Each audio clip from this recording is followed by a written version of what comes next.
Mazal Tov, dans notre paracha, nous recevons la première mitzvah. Nous sommes tous bar mitzvah ou bat mitzvah. Alors qu'est-ce qui se passe dans cette paracha? Nous sommes 15 jours avant la sortie d'Égypte et nous sommes le premier jour du mois de Nissan. Et à ce moment-là, Dieu va enjoindre Moshe d'accomplir la première mitzvah de la Torah, qui est la mitzvah de Rosh Chodesh. Cette mitzvah-là est à la tête de toutes nos mitzvot. Regardez à quel point elle est à la tête de toutes nos mitzvot. Premièrement, Rosh Chodesh, début du mois. Deuxièmement, c'est la première mitzvah de toutes les mitzvot que nous allons recevoir après, la première des 613 que nous avons reçues. Troisièmement, selon certains avis, Rosh Chodesh Nissan est en réalité le vrai jour de la création du monde, en vérité le vrai Rosh Hashanah. Donc cette mitzvah est absolument emblématique de tout le début d'un juif. Alors, en fait, lorsque Moshe va voir cette lune,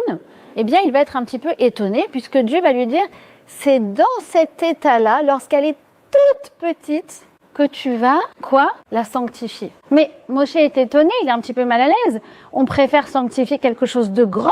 On se serait attendu à sanctifier la lune lorsqu'elle est pleine et non pas lorsque elle est à son déclin le plus bas. Eh bien, c'est la première leçon pour nous en tant que juifs, de se réjouir des petites victoires, de se réjouir des petites choses existantes. Et c'est vrai, bien évidemment, dans le domaine de l'éducation. Parfois, eh bien, nos enfants, on leur répète 150 fois « débarrasse ton assiette, débarrasse ton assiette, débarrasse ton assiette ». Et sur les 150 fois, eh bien, il y a 2 fois, 3 fois où, par lui-même, il y aura pensé, il l'aura fait. Eh bien, ça, en tant que parent, on doit le sanctifier. Parce que tout comme la lune qui est toute petite va finir par devenir grande et pleine, eh bien, lorsque un acte est tout petit et performé par un enfant, eh bien, en fait, c'est le début d'une grande victoire. Et on se dit que s'il a réussi à le débarrasser aujourd'hui, eh bien, Bezrat Hashem, ça deviendra chez lui une belle habitude. De plus, nos sages nous disent que c'est pas anodin que Dieu ait choisi la lune pour établir notre calendrier. Vous savez que nous, les Juifs, nous avons un calendrier lunaire et non pas solaire. Pourquoi? Eh bien, pour nous rappeler que tout comme la lune, eh bien, vit des déclins et des croissances, des petites récessions et des victoires.